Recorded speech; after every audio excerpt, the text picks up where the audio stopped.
Welcome back to the channel. What if the most dangerous book ever written was banned not by pagans, but by the church? Let me ask you something. What if one man in ancient scripture didn't die, not because he was righteous, but because God needed a witness? Not just to dreams or prophecy, but to things hidden even from the prophets, realms untouched by human feet, secrets the heavens could barely contain. His name was Enoch, and his story begins quietly. A few lines in Genesis, a man who walked with God and then vanished.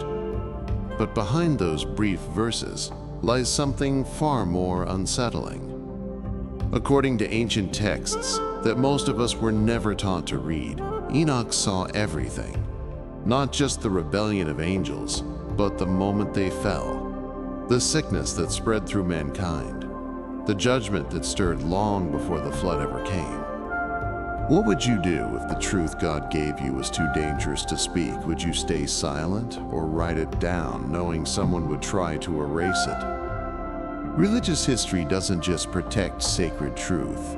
Sometimes it buries it. And that's where things get uncomfortable. Because if the Book of Enoch was silenced, not for error, but for accuracy, what else have we lost? Imagine standing at the edge of a great rift. You smell the distant ash of a world unraveling. It's not fear you feel. It's knowing that something divine is breaking through and no one is ready for it. Ask yourself, who decides which truths are safe enough to read and which ones are too holy to touch? Before we continue, if this mystery stirs something in you, like it did in me, consider liking the video, subscribing, or sharing it with someone who still believes God speaks in the silence. Because today, we're not just talking about Enoch, we're tracing the edges of a lost map, one that might lead us to the boundaries of heaven itself. And to understand the map, we must first understand the man. Let's begin. The man who slipped through death. There's a name tucked quietly between genealogies. No kingship, no battle record, no sermon, just this. He walked with God, and then he was gone. No tomb, no final breath, only absence that feels louder than death. His name was Enoch. To ancient readers, he stood out like a candle left burning long after others had gone out. While generations were marked by graves, his story ends mid-sentence. And perhaps that silence says more than any eulogy. The Hebrew root of his name suggests someone initiated or dedicated. But to what? Not merely to devotion, but to something hidden, reserved. Could it be that Enoch wasn't just holy, but trusted? What kind of man lives so closely aligned with heaven that earth can no longer contain him? One early tradition says Enoch was shown the inner workings of creation, not just as vision, but as witness, a scribe of heavenly things. If so, then his disappearance was not escape, but invitation. What if death wasn't denied to him, but replaced with revelation?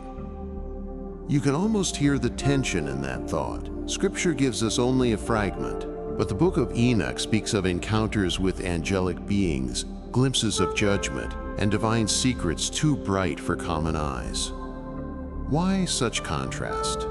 Why would one text whisper while the other dares to shout? Even the texture of Enoch's absence feels different, like walking into a room still warm though no one remains.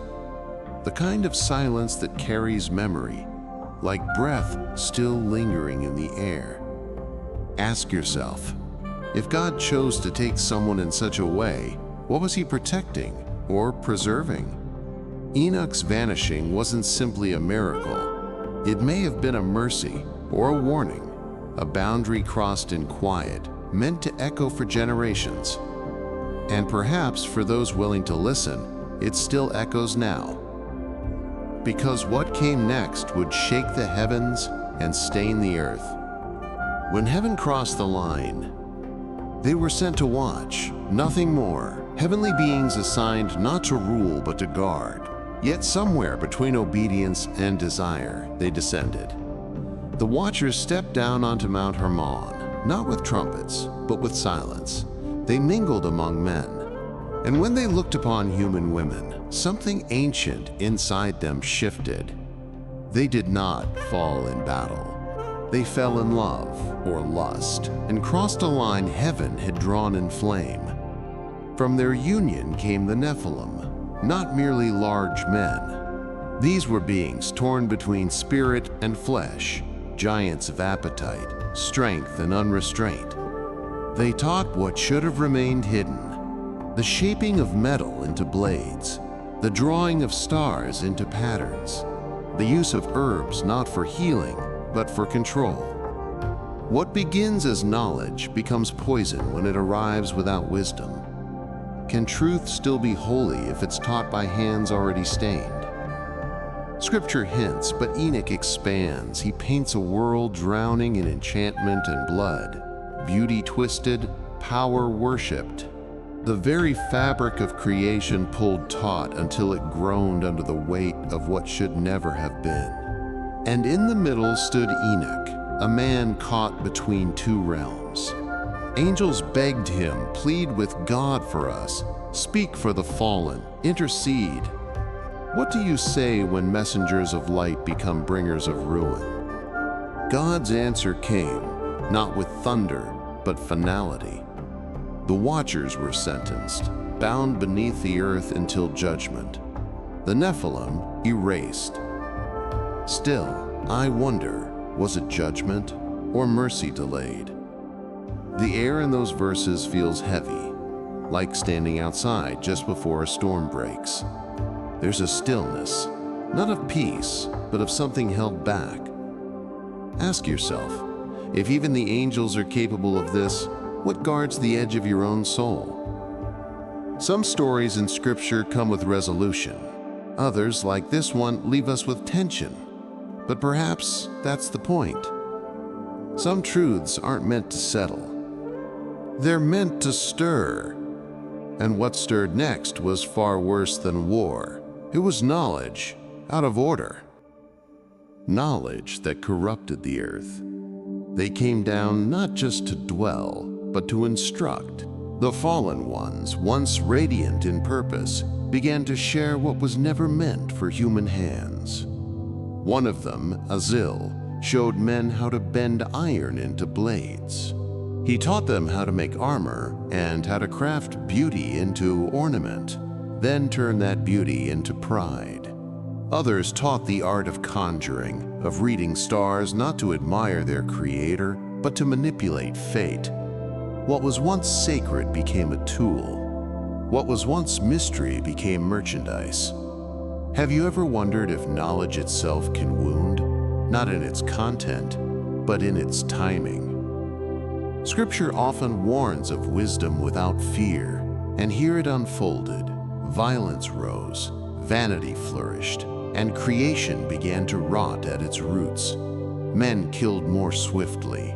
Women adorned themselves to seduce rather than to reflect glory. The natural order twisted into something unrecognizable. It echoes Eden, but this time, the voice didn't come from a serpent beneath a tree. It came from angels, speaking with the authority of heaven, yet clothed in rebellion. You shall be like gods, they whispered, and mankind again believed. But there is a difference between wisdom and weight, between divine revelation and stolen fire. What happens when we receive knowledge without character, power without holiness? The smell of blood and burning metal filled the air. Homes were no longer sanctuaries, they were armories. The stars no longer sang, they became calendars for enchantment and control. Ask yourself, are we still chasing truths that deform us, dressing them as progress? What Enoch saw was not simply evil, but a distortion, a divine pattern bent out of shape by those who once knew its design. The angels who taught did not invent corruption. They passed it down, repackaged in the glitter of revelation. And it was not ignorance that ruined the world. It was knowledge, out of place, out of time, out of order. And when that knowledge bore fruit, heaven did not stay silent. When judgment spoke through water, long before the rain began, the warning had already come. But it did not come from clouds. It came from light. The archangel Uriel was sent, not to stop what was rising, but to whisper to the only man still listening. Noah did not receive plans for a boat because he was clever. He received them because heaven had run out of patience. The flood was not just about wicked men. It was about contamination of bloodlines, of knowledge, of purpose. The Nephilim had spread across the earth like smoke, visible and choking. Their violence had become culture, their power admired, their blood unclean. God did not simply wipe out sinners. He washed away a spiritual infection. And the watchers? They were sentenced, not to death, but to waiting. Bound beneath the mountains, chained in darkness. Not forgotten, but restrained. Have you ever stood near a dam just before it breaks? The tension in the air? That low, constant hum? That's the sound Scripture gives off in these verses. Not thunder, but the stillness before it. Enoch stood in the middle of it all. A prophet, yes, but more than that. A priest without temple. A man tasked with delivering messages to beings who had once sung before the throne. The fallen begged for mercy. Enoch brought their pleas before the throne. But the answer came like stone. No. No mercy for those who once beheld glory, then chose to defile it. Ask yourself, does access to the divine make rebellion worse or simply more tragic? The ark was not just a vessel, it was a reset. The flood, not just a storm, but a silence, a cosmic hush to cleanse the chaos. But even in judgment, Enoch saw something more. A figure before the waters, before time. And what he saw next would challenge every timeline we've known. The Son of Man seen before time. Not all visions come with thunder. Some arrive in silence, so heavy it bends time itself. In the quiet aftermath of judgment, Enoch is shown something strange. Not angels, not chaos, but a figure set apart. He is called the elect one, the righteous one, but not in metaphor, not as a poetic title. This one is seated beside the Ancient of Days. His presence is not earned, it is embedded, woven into the fabric of pre-creation. Enoch describes him not as a man becoming holy, but as holiness given form. Could it be that what Enoch saw wasn't just future, but eternal? He watches this radiant figure receive authority to judge kings, to lift the oppressed, to confront the destroyers of peace. The Son of Man does not wage war with armies, but with presence. And in his presence, the wicked unravel. How could Enoch, living in a time before Abraham, describe someone so unmistakably messianic?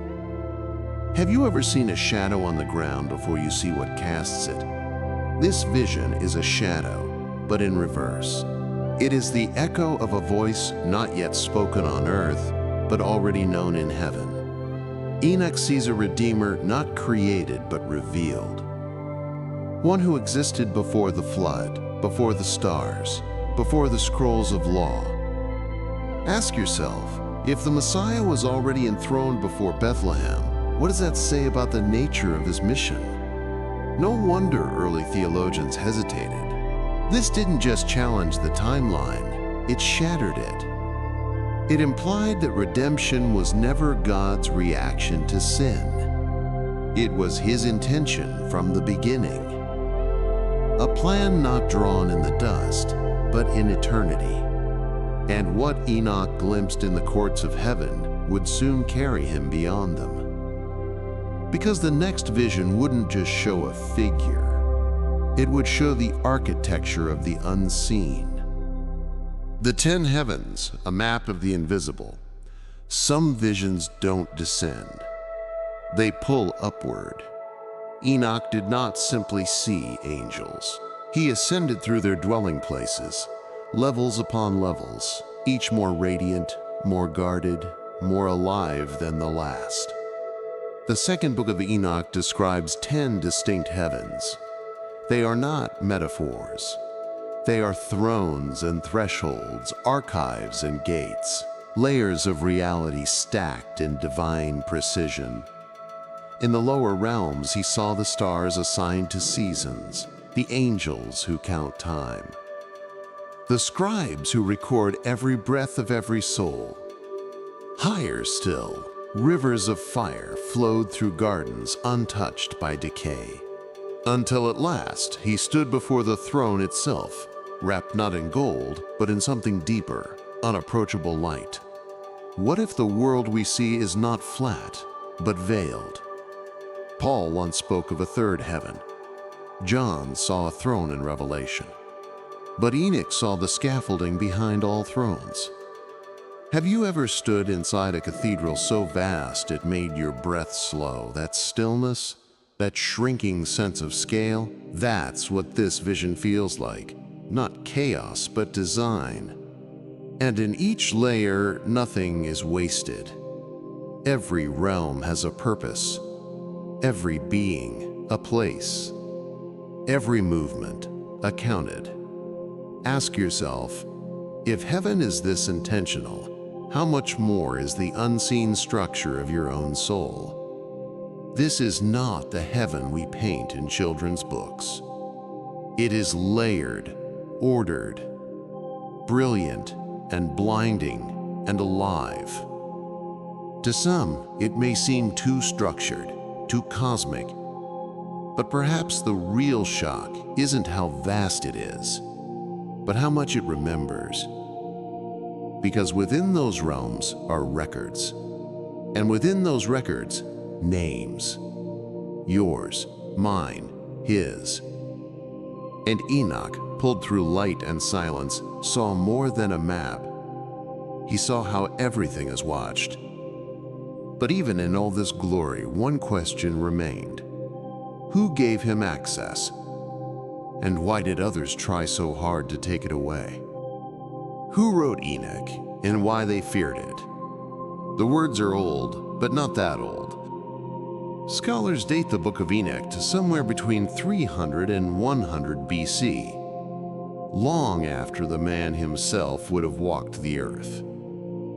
So the question echoes, if Enoch didn't write it, can it still be trusted?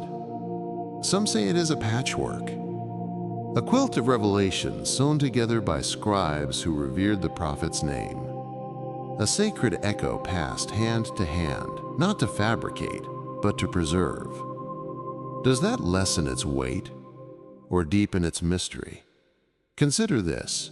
Moses didn't pen every verse of the Pentateuch. Proverbs is a chorus of voices. Even the Psalms carry the fingerprints of multiple hands. So the real question may not be, did Enoch write this? But rather, who breathed behind the ones who did? The early church hesitated, and in a time where heresy spread like wildfire, hesitation made sense. They needed chains of authorship, prophetic succession, theological control. But not everyone turned away. The Ethiopian Orthodox Church kept it. They read it. They honored it. To them, Enoch's visions were not apocryphal, they were divine. Have you ever touched an heirloom without knowing who made it, yet still felt the weight of its sacredness?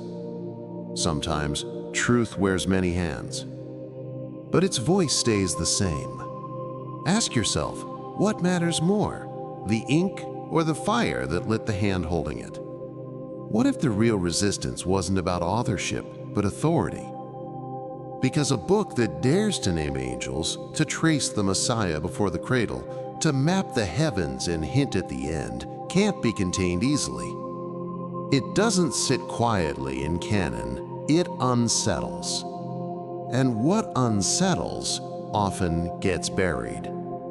But buried things do not stay buried forever. And in the next part, we'll explore why some fought to silence this book. Not because it was false, but because it saw too clearly. Why they buried Enoch? Some texts are lost by accident. Others are buried on purpose. The Book of Enoch wasn't exiled quietly. It was removed, watched, whispered about. Not because it was false, but because it was uncontrollable. Its pages do not beg for approval. They roar. Here was a text that redrew angelic roles, pointed to a Messiah before Bethlehem, and dared to name names heaven had once sealed. It did not fit in the tidy box of early church doctrine, and more dangerously, it refused to stay quiet. Have you ever held a truth that burned too hot to speak? That's what Enoch offered, a flame too wild for the altar. It was theology without leash, mystery without clerical gatekeeping, prophecy without permission, and that unsettled more than just scholars. It struck at control. The institutional church feared what it could not tame, a text that portrayed the heavens as layered, living, trembling with judgment and light.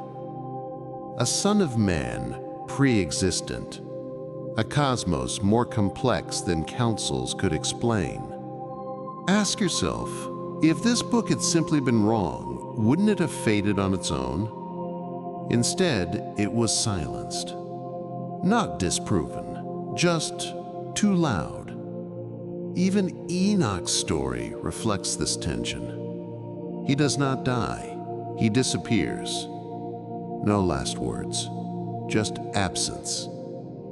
And yet from that absence comes thunder, visions, judgments, a voice that still finds its way to us.